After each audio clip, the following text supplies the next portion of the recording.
Can I see your house? No, not can I come inside. Can I actually see it? My name is Sean Larson. I'm a real estate broker, and we are going to talk about oversized landscaping today. And this is going to apply for sellers and for buyers. So let's talk a little bit for sellers in the beginning. So you've decided to sell your home, and you might have lived there 5 years. You might have lived there 10, 20 plus years.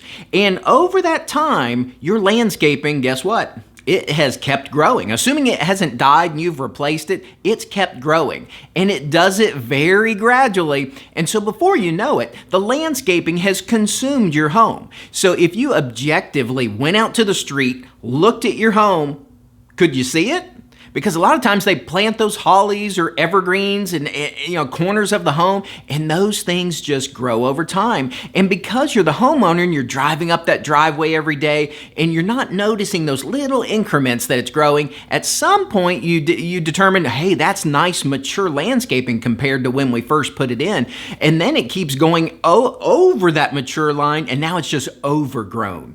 And you don't really notice it as the homeowner because, like I say, it's gradual. And so you're acclimating it to it each day. It's a little bit like watching your hair grow, or not watching it rather, and it just grows a little bit each day, and before you know it, you realize, hey, I need to get my hair cut. You literally didn't see it grow a little bit every day, and that's exactly what's happening to your landscaping. So when it comes time to sell your home and you want to take those beautiful pictures, and you do, and before you know it, you can't see your home in the pictures because those 2 trees that you put in that front yard, or those ferns or evergreens or whatever you put at the corners of the home to make it look awesome when it was new, now they're totally overgrown to the point you can't actually see the house or a large portion of it.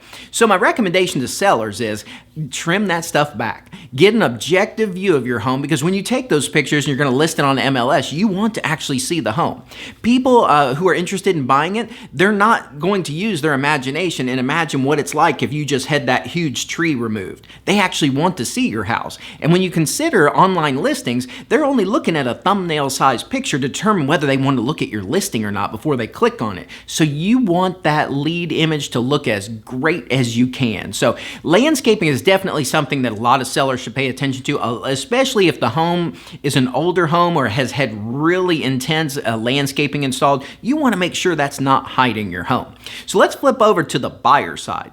Assuming some of that seller work didn't get done, you as a buyer, as you're scrolling through those listings, and you might be eliminating listings because you had that big tree where you couldn't see half the home.